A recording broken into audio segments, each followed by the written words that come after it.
स्वराज्य निर्मितीसाठी शिवाजी राजांची अविरत मोहीम वेग घेत असताना मी आणखी एका कठीण आणि गुप्त कामगिरीवर निघालो. आमचे मावळे कोंढाणा ताब्यात घेण्याच्या तयारीत होते आणि मी सावल्यांच्या आडून शिरवळ प्रदेश आणि सुभानमंगळ किल्ल्यात प्रवेश करण्याच्या तयारीत. त्या अनोळख्या भूमीवर माझी पावलं पडत असताना कुठल्याही संकटाशी सामना करण्यासाठी माझी सारी इंद्रिये सज्ज होती. मी केलेल्या वेषांतरामुळे मला सुभानमंगळ किल्ल्याच्या भिंतीपलीकडे कुणाच्याही नजरेस न पडता जाता आले. प्रत्येक पावलागणिक मी किल्ल्याचा संपूर्ण तपशील जाणून घेत होतो, जे आम्हाला विजयासाठी अतिशय महत्वाचे होते. सुभानमंगळ किल्ल्याची मी माहिती गोळा करत असताना आमच्या मराठी सैन्याने आपली योजना अचूकपणे अंमलात आणली. आमच्या शक्तीसमोर कोंढाणा हरला आणि त्याच्या दिमाखदार भिंती आमच्या समोर झुकल्या. नशिबाची साथ मिळाली आणि आमची विजयाची बातमी देशाच्या कानाकोपऱ्यात पोहोचली आणि ती आदिलशहापर्यंत सुद्धा पोहोचली, ज्याच्या साम्राज्याला आम्ही आव्हान दिलं होतं. त्याच्या तळपायाची आग मस्तकात गेली. आमच्या बंडखोरीचे सावट त्याच्या राज्यापर्यंत पोहोचलेच होते. त्या काळात शहाजीराजे, आमचे शिवाजीराजांचे वडील, बंगळूरमध्ये या सर्व गोंधळापासून दूर होते. आदिलशहाच्या दरबारात निष्ठेने चाकरी करत होते. आदिलशहाचे लक्ष त्यांच्याकडे वळले आणि विजापूर दरबार उलथवून टाकण्याचा कट हा शहाजीराजांचाच असावा असा दाट संशय त्याला आला. अफझल खान, आदिलशहाचा कुख्यात सरदार, शहाजीराजांचा द्वेष करायचा. चालून आलेल्या संधीचा फायदा घेण्याचे ठरवून त्याने आदिलशहाला एक कपटी पत्र लिहिले. शहाजीराजांना संशयाच्या जाळ्यात पुरता अडकवण्याचा त्याचा प्रयत्न होता. आदिलशहा द्विधा मनस्थितीत होता. एकीकडे शहाजीराजांसारखा पराक्रमी सेनानायक, ज्यांच्या विरोधात युद्धात समोरासमोर जाण्याची आदिलशहाची ताकद नव्हती. त्याचबरोबर महाराष्ट्रातील बंडाची उसळलेली ज्योत जर वेळीच विझवली नाही तर मोठा धोका निर्माण होऊ शकतो हे त्याने ओळखले होते. आदिलशहाला असा एक उपाय हवा होता, ज्याने येणारे वादळ शमेल, पण त्याचबरोबर विजापुरी सत्तेला धक्का लागणार नाही.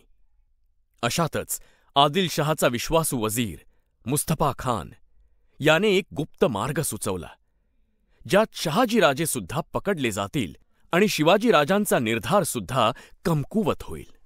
बंद दरवाजांमागे मुस्तफा खानने अतिशय निवडक लोकांसोबत एक कट रचला, ज्याने महाराष्ट्रावर एक मोठे संकट ओढावणार होते. त्या कटानुसार मुस्तफा खानने मैत्रीचा मुखवटा लावून शहाजीराजांशी जवळीक साधली.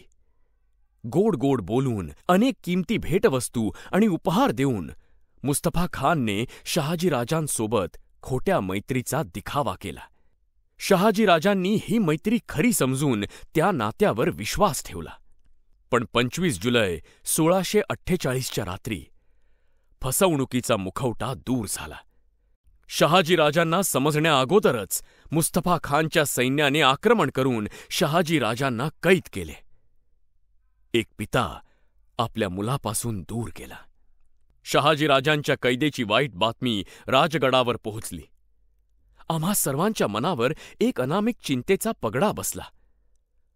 सुलतानशाहीच्या क्रूर आणि निर्दयी कृत्याचा परिणाम अशी ती अटकेची बातमी केवळ 18 वर्ष वयाच्या माझ्या तरुण राजाच्या मनावर आघात करून गेली. शहाजीराजांच्या कैदेनंतर सुलतानाची नजर पुन्हा महाराष्ट्राकडे वळली. आदिलशहाच्या निर्दयी खेळातील एक प्यादा फतेखान याला सैन्यासह महाराष्ट्रावर चाल करून जाण्यास आदेश मिळाला होता. शिवाजीराजांना पकडण्याची जबाबदारी त्याच्यावर सोपवण्यात आली होती. दुसरीकडे शहाजीराजांचे थोरले पुत्र संभाजीराजे कुटुंबासह बंगळूरमधील एका किल्ल्यावर वास्तव्यास होते. जिंजी येथून शहाजीराजांना अटक केल्यावर मुस्तफा खानने संभाजीराजांना पकडण्याचे षड्यंत्र आखले. नियतीची चाके फिरत होती आणि तिने आम्हाला वादळाच्या ऐन मध्यावर नेले. आदिलशहाकडून आम्ही जिंकलेले किल्ले परत मिळवण्याच्या उद्दिष्टाने महाराष्ट्रावर चाल करून आलेला फतेहखान म्हणजे धोक्याची मोठी सूचनाच. आमचं छोटंसं स्वराज्य अजून बाल्यावस्थेत असतानाच नष्ट होण्याच्या मार्गावर होतं. एका मागोमाग एक भयानक बातम्या राजगडावर येऊन धडकत होत्या. शहाजीराजांची कैद, संभाजीराजांवर आलेलं संकट आणि फतेहखानची स्वारी. या भीतीदायक लाटांनी सामान्य लोकांचे मनोधैर्य खचले असते, पण शिवाजीराजांचे नाही. त्यांना ठाऊक होते की सुलतानशाहीला आव्हान देताना ही परीक्षा अपरिहार्य होती. राजे अढळ होते, कारण त्यांना जाणीव होती की त्यांचा संघर्ष आत्ताशी सुरू झाला आहे. आमच्या दृढनिश्चयी नायकाने लगेचच येणाऱ्या वादळाला तोंड देण्यासाठी तयारी सुरू केली. फतेहखाननी पुण्याच्या पूर्वेस असलेल्या बेलसर गावात ठाण मांडले आणि त्यावेळी शिवाजीराजांना एक आशेचा किरण दिसला. एक उत्तुंग पर्वत आणि त्यावर मुकुटासारखा विराजमान असा किल्ले पुरंदर, जो बेलसरपासून पश्चिमेला केवळ 13 मैलांवर होता. पुरंदरचा या युद्धात शत्रूविरुद्ध रणनैतिक उपयोग होणार होता हे राजांच्या चाणक्य नजरेने लगेच हेरले. पण एक अडथळा होता. किल्ल्याची देखभाल सरनाईक कुटुंबाकडे होती, ज्यांची निष्ठा पिढ्यानपिढ्या सुलतानाठाईच होती. आमचं भविष्य या नाजूक स्थितीवर अवलंबून होतं. शिवाजीराजांचं लक्ष महादजी सरनाईकांकडे वळलं. महादजी सरनाईक हे अनेक दशके शहाजीराजांचे विश्वासू मित्र आणि पुरंदरचे निष्ठावान राखणदार होते. एका ऐतिहासिक क्षणात महादजींचं भोसले कुटुंबावरील प्रेम त्यांच्या आदिलशहावरील निष्ठेपेक्षा मोठं ठरलं. जो किल्ला आधी आमच्या विरोधात उभा राहिला होता, त्यानेच आमचे स्वागत केले आणि जिथून आम्ही फतेहखानच्या महत्वाकांक्षांना आव्हान देऊ शकत होतो, असे बलवान आणि सुरक्षित स्थान बनला. या गोंधळात फतेहखानचा विश्वासू बालाजी हैबतरावने शिरवळ आणि सुभान मंगळचा किल्ला जिंकून घेतला. ही बातमी अनपेक्षित नव्हती, पण गंभीर जरूर होती. आम्ही आता भीतीच्या छायेखाली नव्हतो, तर लढाईसाठी सज्ज असे योद्धे होतो. पुरंदरच्या भक्कम भिंती सुलतानाविरुद्ध ठाम उभ्या राहिल्या होत्या. आमची संख्या शत्रूपेक्षा फार कमी होती, पण आमचा निश्चय अढळ होता. शिवाजीराजांनी आपल्या प्रेरणादायी आवाजाने रणशिंगे फुंकली आणि त्यांच्या योद्ध्यांनी महादेवाचे आणि मल्हाराचे आशीर्वाद घेत एकत्रित जय भवानी चा नादघोष केला. युद्धाची तयारी सुरू असताना मला एक अत्यंत जोखमीचे काम सोपवण्यात आले. बेलसरमधील फतेहखानाच्या छावणीत प्रवेश मिळवून त्याच्या हरकतींवर लक्ष ठेवण्याचे. ही मोहीम अत्यंत महत्वाची होती आणि शत्रूची माहिती मिळवण्यासाठी करण्यात येणारे हे धाडस होते, ज्याचा परिणाम युद्धाच्या निर्णयावर होणार होता. जबाबदारीचे ओझे घेऊन मी काळजीपूर्वक प्रत्येक पाऊल टाकत होतो. शिरवळमध्ये तलवारी भिडल्या. जणू काही युद्धाच्या शौर्यगानाचे ते संगीतच. विजयध्वनी पुन्हा निनादला, कारण मराठी मावळ्यांनी शिरवळ आणि सुभान मंगळ पुन्हा ताब्यात घेतले. विजयी सेना पुन्हा पुरंदरच्या आसऱ्याला आली आणि त्या आनंदाच्या वातावरणात मी देखील माझे बेलसरमधील काम पूर्ण करून परतलो. पण कथा इथेच संपली नाही. शत्रूला न डगमगता शिवाजीराजांनी एक धाडसी रणनीती आखली. गनिमी कावा म्हणजे छोट्याशा तुकडीने अचानक शत्रूवर हल्ला करून शत्रूची दाणादाण उडवायची आणि शत्रू सावध होण्याच्या आत पटकन माघार घ्यायची. गनिमी काव्याने फतेहखान अपमानित झाला आणि रागाच्या भरात मराठ्यांचे बंड मोडून काढण्यासाठी त्याने सैन्याला पुरंदर किल्ल्यावर आक्रमण करण्याचा आदेश दिला. पुरंदर निर्धाराने उभा होता. आमच्या सेनेत संपत्ती किंवा प्रसिद्धी मिळवण्याच्या आशेने लढणारे भाडोत्री मारेकरी नव्हते, तर आपल्या मातृभूमीचे आणि आपल्या राजाचे रक्षण करण्यासाठी प्रेरित होऊन पेटून उठलेले योद्धे होते. समशेरी एकमेकांना भिडल्या आणि आरोळ्यांनी आसमंत दणाणून गेला. या लढाईत फत्तेखानाचा विश्वासू मुसेखान मारला गेला आणि शत्रूचा धीर खचला. पराभूत झालेल्या फत्तेखानाच्या फौजेने विजापूरच्या दिशेने पळायला सुरुवात केली. पुरंदर अगदी आरामात काबीज करण्याच्या गुरमीत आलेली फौज सैरावैरा पळत सुटली. आमच्या एकतेमुळे आणि शौर्यामुळे आम्ही लढाई जिंकत मोठे आक्रमण परतवून लावले. परंतु स्वराज्य घडवण्याचे आमचे कार्य पूर्ण झाले नव्हते. हा प्रवास संपला नव्हता. आमचे मनोधैर्य अजूनच वाढले होते आणि येणाऱ्या कुठल्याही संकटांना तोंड देण्यास आम्ही समर्थ होतो याचा आम्हाला विश्वास होता. शिवाजी राजांना पकडण्याचा आदिलशहाचा प्रयत्न फसल्यानंतर त्याचे लक्ष दक्षिणेत कर्नाटक राज्यातील बंगळूर शहराकडे वळले. तिथे फराद खान आणि आदिलशाही सैन्य शहाजी राजांचे थोरले पुत्र संभाजीराजे व त्यांचे कुटुंबीय यांच्यावर चाल करून जात होते. संभाजीराजे हे सुद्धा अतिशय पराक्रमी योद्धा होते. त्यांनी फराद खानाच्या सैन्याचा जोरदार प्रतिकार केला आणि फत्तेखानाप्रमाणे फराद खानाचा दारुण पराभव झाला. लागोपाठ झालेल्या या पराभवांमुळे आदिलशहा चिंतेच्या गर्तेत बुडाला. त्यावेळी अफझल खान जिंजीच्या लढाईनंतर शहाजी राजांना कैद करून आणि लुटीसह विजापूरच्या दिशेने निघाला होता. आदिलशहाच्या ताब्यात असलेल्या आपल्या वडिलांबद्दल शिवाजीराजे चिंतित होते आणि मग त्यांनी अतिशय मुत्सद्दी विचार करून काळजीपूर्वक एक पत्र लिहिले. शिवाजीराजांच्या स्वाक्षरीचे पत्र गेले दिल्लीच्या सुलतान शहाजहान याला. या पत्रात शिवाजीराजांनी महाराष्ट्र प्रदेशाचे संरक्षण करण्यासाठी शहाजीराजांसोबत मिळून मुघल बादशहा सांगेल ती चाकरी करण्याचे लिहिले होते. पण या पत्रातील निष्ठा केवळ वरवरची होती. त्या शब्दांमागील सत्य हे केवळ शिवाजीराजे आणि त्यांचे खास मुत्सद्दी मंडळीच जाणत होती. ती केवळ शतरंज खेळातील एक विचारपूर्वक चाल होती. हे पत्र मुघल शहजादा मुराद बख्श याकडे पाठवण्यात आले, जो अहमदाबादेत होता. कोंढाण्यावरील चढाई आणि फत्तेखानाविरुद्ध लढाई हे शिवाजीराजांच्या ताकदीचे आणि मराठी सैन्याच्या शौर्याचे परिणाम होते. या मोठ्या विजयामुळे शिवाजीराजे एक पराक्रमी, रणधुरंधर आणि कुशल नायक म्हणून उदयास आले. शहाजीराजे त्यांच्या राजनैतिक आणि लष्करी कौशल्यासाठी भारतभर प्रसिद्ध होतेच. त्यांनी आपल्या पुत्राला शौर्य आणि चिकाटी याची शिकवण दिली आणि स्वतंत्र मराठी राज्याचे स्वप्न पाहण्याजोगे सक्षम बनवले होते. भोसले घराण्याच्या मराठी साम्राज्याचे सामर्थ्य बघून त्यांची मदत दक्षिण भारतात मुघलांच्या सत्ता प्रस्थापनेला महत्त्वाची ठरेल हे शहाजहान आणि मुराद बख्श ओळखून होते. भोसले पितापुत्राचे पराक्रम महाराष्ट्राच्या बाहेर प्रभाव दर्शवत होते आणि त्यांनी यशस्वीरित्या स्वतंत्र मराठी साम्राज्याच्या दिशेने वाटचाल सुरू केली होती. यामुळे मुघल सम्राटांनाही या दक्षिणेत नव्याने उदयास येणाऱ्या शक्तीकडे लक्ष देणे आवश्यक होते. 10 मार्च 1649 रोजी अफझल खान विजापूरजवळ पोहोचला होता. उत्तरेत सुरू असलेल्या राजकारणाबद्दल त्याला कल्पना नव्हती.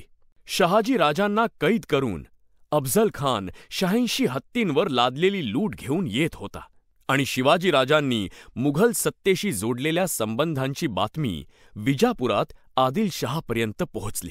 शिवाजीराजांच्या निर्भीड उठावात आता मुघल साम्राज्याला सामोरे जाण्याच्या नुसत्या कल्पनेनेच आदिलशहाला दरदरून घाम फुटला. मराठे, मुघल आणि दख्खनच्या राजांमध्ये संघर्ष होणार हे उघड होते. आधीच फत्तेखानाचा पराभव आणि आता मुघलांची मराठ्यांना मिळणारी संभाव्य मदत यामुळे आदिलशहा कठीण परिस्थितीत अडकला होता.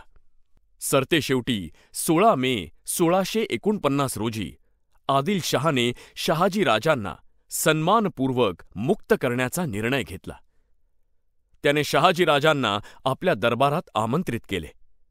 किमती वस्त्रे आणि दागदागिने भेट देऊन राजांचा मान सन्मान केला. मात्र आदिलशहाच्या या खोट्या सन्मानामागे भीती आणि निराशा लपली होती. झालेला गैरसमज दूर करून एकमेकांशी सन्मानाने वागण्याचे त्याने राजांना वचन दिले. पण त्याच वेळीस त्याने शहाजीराजांकडे कोंढाणा किल्ला आणि बंगळुरू शहर आदिलशहास परत देण्याची मागणी केली. शिवाजीराजांनी आपल्या सुटकेसाठी केलेला प्रयत्न व्यर्थ न जावा यासाठी शहाजीराजांना आदिलशहाची मागणी मान्य करावी लागली. शहाजीराजांच्या सुटकेची बातमी राजगडावर पोहोचली. आपल्या वडिलांच्या सुटकेमुळे शिवाजीराजांनी निश्वास सोडला. फतेह खान आणि बालाजी हैबतरावाविरुद्धच्या लढायांमध्ये पराक्रम गाजवलेल्या मराठी शूरवीरांना शिवाजीराजांनी भर दरबारात सन्मानित केले. या लढाईत वीरगती प्राप्त झालेल्या बाजी पासलकरांचा राजांनी मरणोत्तर सन्मान केला. तसेच त्यांचे पुत्र कृष्णाजी पासलकर यांना सवाई बाजी ही उपाधी दिली. पराक्रमी सरदार जेधे यांना सर्जेराव ही पदवी बहाल केली. राजगडावर आनंदाचे वातावरण होते. मात्र या आनंदावर विरजण पाडणारे एक पत्र आले. कोंढाणा किल्ला आदिलशहाला परत देण्याची शहाजीराजांनी आज्ञा केली होती. आपल्या वडिलांना आपल्या क्षमतेची जाणीव नाही या विचारांनी शिवाजीराजा उदास झाले. लढाईत पराक्रम गाजवून मिळवलेला कोंढाणा परत देणे कठीण होते. पण शहाजीराजांच्या सुटकेसाठी ही एक छोटी किंमत होती हे शिवाजीराजे जाणून होते. परकीयांच्या ताब्यातून मातृभूमी सोडवणे आणि एकजूट मराठी साम्राज्य निर्माण करण्याचा वसा घेतलेले शिवाजीराजे ध्येयप्राप्तीसाठी अढळ होते. केवळ शिवाजीराजांचा एक विश्वासू सहकारी नव्हे, तर त्यांचा जवळचा मित्र होणे हा माझ्यासाठी एक अभूतपूर्व सन्मान होता. शत्रूच्या गोटात शिरून अचूक माहिती योग्य वेळी आणण्याच्या माझ्या कौशल्यामुळे राजांनी माझ्यावर विश्वास दाखवला होता. मुस्तफा खानच्या भेटीदरम्यान शहाजीराजांनी गुप्तहेरांच्या सूचनेकडे दुर्लक्ष केले असले तरी शिवाजीराजे अशा माहितीच्या अचूकपणाचे महत्त्व स्पष्टपणे जाणून होते. अतिशय तरुण वयातच त्यांनी गुप्तचर विभागाचे महत्त्व ओळखले आणि यातूनच एक विलक्षण उपक्रमाचा आरंभ झाला, ज्यामध्ये एक स्वतंत्र गुप्तचर विभागाची स्थापना केली गेली. आणि त्या रात्री शिवाजीराजांनी एका गुप्त दालनात हजर होण्याची आज्ञा केली. त्या निर्णायक सभेचा प्रसंगच काहीसा गंभीर असा होता. दालनात प्रवेश करताच मला एक अनपेक्षित दृश्य दिसले. साक्षात आऊसाहेब जिजाबाई या शिवाजीराजांच्या बाजूला बसलेल्या होत्या. राजांच्या आसपास कान्होजी जेधे, माणकोजी आणि मोरोपंत यांसारखे मुत्सद्दी सहकारी उपस्थित होते. यावेळी राजांनी एक अतिशय प्रखर भाषण केले, ज्यात त्यांनी स्वराज्याच्या प्रत्येक शत्रूला, येणाऱ्या प्रत्येक संकटाला अगदी व्यवस्थित जाणून घेण्याचे महत्त्व अधोरेखित केले. येणारा काळ स्वराज्यासाठी कठीण असणार होता हे त्यांनी स्पष्टपणे मांडले. शत्रूबद्दल अचूक माहिती पुरवू शकणाऱ्या प्रभावी गुप्तचर विभागाची स्वराज्याला गरज होती. क्षणभर थांबून राजांनी बाजूला उभ्या असलेल्या सेवकास जवळ बोलावले. सेवकाच्या हातातील ताटात भरजरी वस्त्रे आणि रत्नजडित तलवार होती. जबाबदारी आणि अधिकाराचे प्रतीक असलेली ती तलवार राजांनी आपल्या हातात घेतली आणि धीरगंभीर आवाजात घोषित केले की नव्याने स्थापन केलेल्या गुप्तचर विभागाचे नेतृत्व बहिर्जी नाईकांकडे असेल. त्या छोट्या खोलीत शांतता पसरली. जणू प्रत्येक जण हा रहस्यमयी बहिर्जी नाईक कोण आहे याचा विचार करीत होता. राजांनी माझ्याकडे बघून स्मितहास्य केले. परिस्थितीचे गांभीर्य मला जाणवू लागले जेव्हा कान्होजींनी मला उभे राहण्यासाठी खुणावले. राजे करू पाहत असलेल्या त्या सन्मानाने मी थक्क झालो, जवळजवळ स्तब्धच. हा खरोखरच एक अद्वितीय आणि अभूतपूर्व क्षण होता. कान्होजींनी मला हळूच पुढे ढकलले आणि मी राजांसमोर उभा राहिलो. राजांनी रत्नजडित तलवार मला प्रदान केली. माझ्या नवीन पदाला साजेशा अशा भरजरी वस्त्रांनी मला आभूषित केले गेले आणि मला मानाचा फेटा दिला. उघडपणे होणारा तो माझ्या कार्याचा शेवटचा सन्मान होता हे राजांनी घोषित केले. त्या क्षणापासून मी बहिर्जी नाईक हे नाव धारण केले आणि त्या नावासोबतच एक जबाबदारीसुद्धा. सभागृहात आदर, अभिमान आणि भक्तियुक्त मिश्र भावना पसरली होती. या असामान्य क्षणाचे साक्षीदार असलेले प्रत्येक हृदय धडधडत होते. निशब्द उभा राहून मी त्या प्रसंगाचा अनुभव घेत होतो. माझ्या निष्ठा, त्याग आणि सेवेमुळे मिळालेला हा गौरव म्हणजे माझ्या आयुष्यातील परमोच्च बिंदू होता. त्या महत्त्वपूर्ण क्षणाचा अनुभव घेत ते सभागृह गंभीर व शांत होते. या खोलीने कित्येक महत्त्वाच्या चर्चा, निर्णय आणि भविष्य घडवणारे असे क्षण बघितले होते. आणि आता ते अजून एका ऐतिहासिक क्षणाचे साक्षीदार बनले, जे केवळ एका पदनियुक्तीपुरते मर्यादित नव्हते. राजांनी माझ्याकडे सुपूर्द केलेली ती तलवार केवळ अधिकाराचे नव्हे तर विश्वासाचे प्रतीक होती. आपल्या स्वराज्याच्या हितासाठी शत्रूची गोपनीय माहिती गोळा करण्यासाठी, रणनीती तयार करण्यासाठी आणि आपल्या आदर्शांना जपण्यासाठी दिली गेलेली ती जबाबदारी होती. आणि त्या सर्वात तिथे उभा असलेला मी या सन्मानाने भारावून गेलो होतो. माझ्यात एक अद्भुत बदल घडत असल्याचं मला जाणवत होतं. एक अनामिक व्यक्ती, ते एक सन्माननीय व्यक्तिमत्व, असा माझ्या आजवरच्या प्रवासाचा हा शिखरबिंदू होता. माझी प्रत्येक कृती, प्रत्येक निर्णय आणि माझ्या राजाप्रती माझी निष्ठा इतिहास घडवणाऱ्या घटनांचा प्रवाह बदलू शकतात हे आता मला जाणवलं. मशालींच्या प्रकाशात उजळून निघालेला हा माझ्या जीवनातील मोक्याचा क्षण होता, ज्या वळणावरून मी मागे हटू शकत नव्हतो आणि मी हटणार सुद्धा नव्हतो. मी मूकपणे राजांना दिलेलं हे कर्तव्यापलीकडचं, निष्ठेपलीकडचं वचन होतं. हे वचन होतं आमच्या सन्मानासाठी, कर्तव्यासाठी आणि राज्याच्या भविष्यासाठी. जेव्हा हा बहिर्जी नाईक हातामध्ये ती तलवार घेऊन त्या सभागृहातून बाहेर पडला, तेव्हा मला ठाऊक होतं की माझ्याकडे आता केवळ एक पदवी नव्हती, तर जबाबदारीचा भार, नेतृत्वाची ताकद आणि आमच्या स्वराज्याच्या भवितव्याची जबाबदारी होती.